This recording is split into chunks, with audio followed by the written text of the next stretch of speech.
Yo, what up? Happy New Year. It's time to get into these 2023 movies.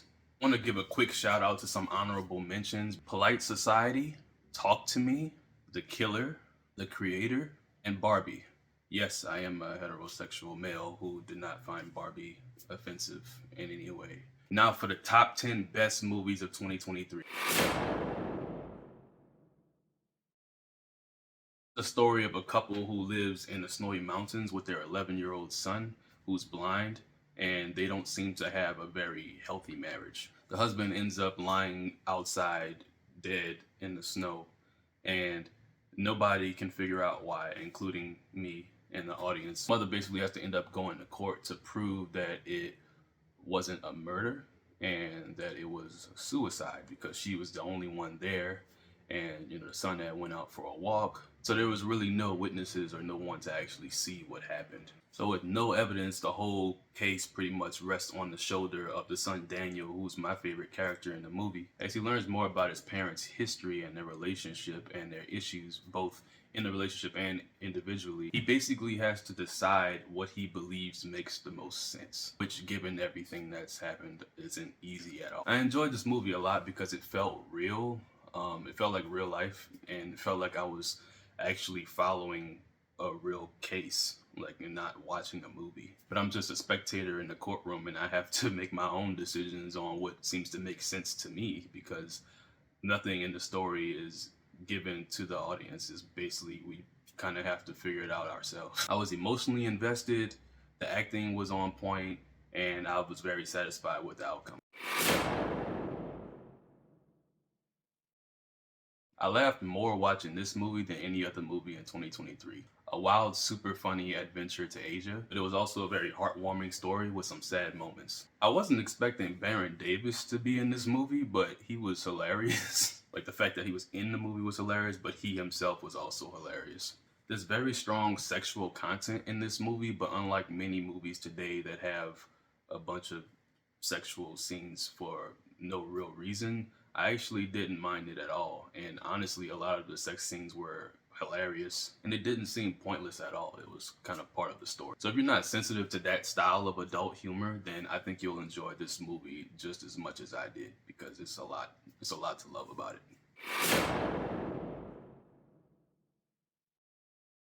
The best animated film of the year, much like the first one in 2018.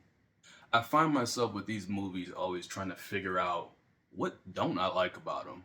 It's like the action, the visuals, the colors. The action sequences are sick, and they're about as fun as they could possibly be. One of my favorite things about this movie is the time spent on Miles Morales' relationship with his family and the things he's going through as a teenager and the things that they're going through, as he goes through teenhood, which was also explored quite a bit in the first movie. The first one, I felt like it was a little bit more of him and his dad, but this one, I felt like the mom got a lot more moments in. The scene where he's struggling with whether or not to tell her that he's Spider-Man, and she basically has a heart to heart with him, is probably my favorite scene in the whole movie. The scenery is mesmerizing, and the conversation is so real. She's very vulnerable and tells him some super honest things as a parent, but she also told him some very loving, supportive things that I feel like most teenage boys would love to hear from their parents. I love the overall story of this movie, the adventure, the unconventional villain, and I'm not even mad about it being to be continued. I'm actually really excited about the next one.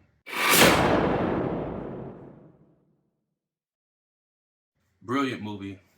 Christopher Nolan being Christopher Nolan. Not only were Cillian Murphy and Robert Downey Jr. amazing, but also Emily Blunt was amazing. I'm a big Emily Blunt fan. I have been since Sicario in 2015, but also Matt Damon and pretty much everybody else in this movie. The thing I really don't see people talk about is Gary Oldman as Harry Truman. That really blew my mind, and I'm like wondering if people know that that's Gary Oldman, but he has a long history of versatility in playing a bunch of different characters. I'm extremely happy for Cillian Murphy getting his flowers and getting this major role and destroying it in the best way possible for one of the most successful movies in history. Robert Downey Jr. described him as an actor's actor, and that's the perfect description because that's how I've always seen him, whether it be in a big role or in a supporting role. This dude is just here to act and be as convincing as possible, and I always did appreciate that for him. He's the main reason why I was sold on going to see this movie. Air is about the historic sneaker deal between Nike and Michael Jordan. It really puts in perspective how the deal was much more a leap of faith at the time than I think people realize or even know that it was, today. I always feel like I'm gonna get tired of seeing Matt Damon and Ben Affleck together, but it hasn't happened yet. They just do such a great job of not making you feel like, oh, here's Matt Damon and Ben Affleck again. Matt Damon's performance was inspiring, honestly, and Ben Affleck continues to impress me as a director. Viola Davis as Dolores Jordan, Michael Jordan's mother, is absolutely fire. She's such a genius. This is one of the most pleasantly surprising movies of the year for me. Another brilliant directing job from Martin Scorsese. But even aside from the technicalities, I really appreciate that enough of the Osage Nation side was displayed to where I can be emotionally invested. Because that's ultimately how I rank movies, especially movies that are already high quality in every other area. It's also the reason I favored this movie a bit over Oppenheimer. Leonardo DiCaprio's performance as Ernest Burkhart was excellent, as usual.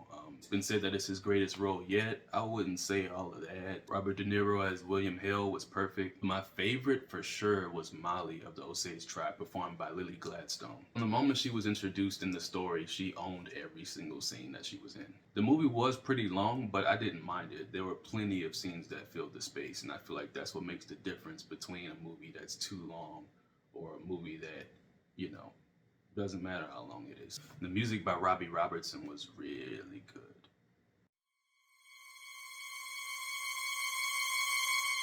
Not the usual, more familiar rules about dealing with demonic spirits, and that actually made me nervous about what will happen next, which is a huge plus. It's hard to do that to me after every horror movie I've seen since I was a child. It also makes it a very unpredictable movie. It's the only movie that I could think of off the top of my head or even remember where the main character pisses me off so much, but it's almost like he's supposed to. It makes the story better. Everything is riding on whether or not he handles situations correctly or makes the right decision. And he's so unstable that you just don't know. And that just adds to the suspense. There were maybe a couple of times where I was able to predict something that was going to happen, but it's so good that it's not a bad thing that I was able to predict it. It was more like hoping that this is not about to happen, and it did. There's some very wild, disturbing scenes in this movie, if you're into that, like I am, but none of it feels unnecessary to the plot. The best thing about this movie for me is that it's very consistent with the rules that were made very clear at the very beginning of the movie. There's quite a few horror movies this year that I enjoyed, but this one was my favorite for sure.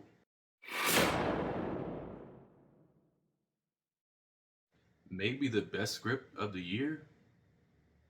Definitely the most unique. It's such a loaded and brilliant story. This is Emma Stone's best performance yet, playing the role of a woman who's brought back to life and learning everything in life for the very first time. It creates a big sense of innocence, hilarity, and sadness in her character as she goes through so many different life experiences. The movie can be very graphic at times. It's dark but also beautiful. A lot of the visuals and shots are AI generated, but I personally believe even if they would have gotten legendary cinematographer or something to create a lot of the same scenes, it would have still been equally beautiful. But either way, this movie is like a complete just work of art. The greatest thing for sure was the acting. Willem Dafoe was magnificent. I believe he's one of the greatest to ever do it. Mark Ruffalo also played a very complex role and he did it amazingly. This one was a close one for me between American Fiction and Poor Things. But the way this movie challenged so many black stereotypes in the best way I've seen, or at least I can remember seeing, sold me. Not only because the main character plays a black author who does so many different things to challenge black stereotypes, but the movie itself, it's not a stereotypical black film, but it is 100% a black movie. It doesn't place black people in a specific category. It just portrays us as people. It's also a family movie in every sense. It highlights the love, the regret, the stress, the depression, and the grief that all families go through. The script was so fire. There was a lot of funny but not funny moments, but there was also just a lot of just straight up funny moments. I was the only black guy in the theater, so they'll have moments where everybody in the theater is laughing, and you can't help but realize that we might be laughing for two different reasons. The difference in experience plays a role in how certain people react to the joke. The cast is filled with so many of my favorite black legends. I've been a really big fan of Jeffrey Wright and his versatility over the years, but he was absolutely amazing. Erica Alexander is in the movie. I'm always excited to see her in the movie. I feel like she's been super underrated for a very long time. Issa Rae, Tracy Ellis Ross, Keith David, the legendary Leslie Uggams, and the man who I think kind of stole the show, Sterling K. Brown. The dude is just a natural, even in the company of so many other greats. One of my favorite performances of the year. I think this movie is important for black and white people. It's something that everybody can watch and enjoy and also learn from. If more people go see it, then of course they're going to expand the showing, and I really hope that happens. It's a damn good movie with a beautiful piano score by Laura Cartman.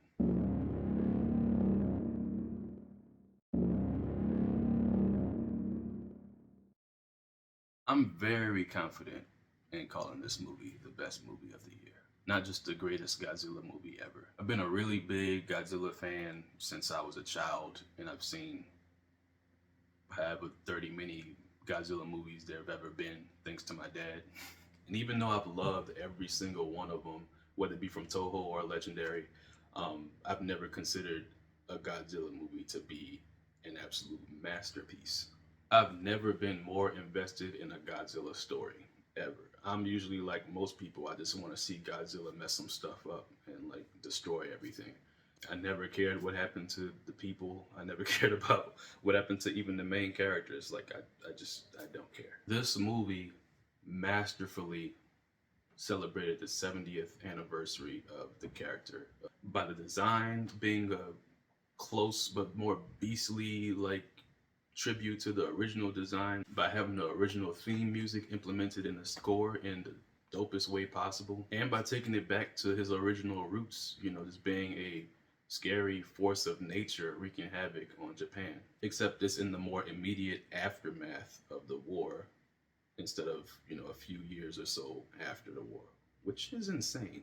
This is one of the things that makes Godzilla the scariest I've ever seen him. It makes you also more heartbroken for the people. The tone of this movie is so serious with no cheesy or silly moments, although there are like maybe two or three brief moments of humor. A failed kamikaze pilot who is hated by everybody he is returned to. He starts a new family somewhat unintentionally, and he's like can't 100% commit to the family because he's just dealing with so much guilt and shame and fear. And on top of all that, he has to deal with freaking Godzilla. Bro, they somehow made this movie look like old 1945, but also new and fresh at the same time, which makes all the Godzilla scenes super epic. The atomic breath was vicious. I was so conflicted. I cared about the lives of everybody in the movie just as much as I cared about getting as much high quality Godzilla action as possible.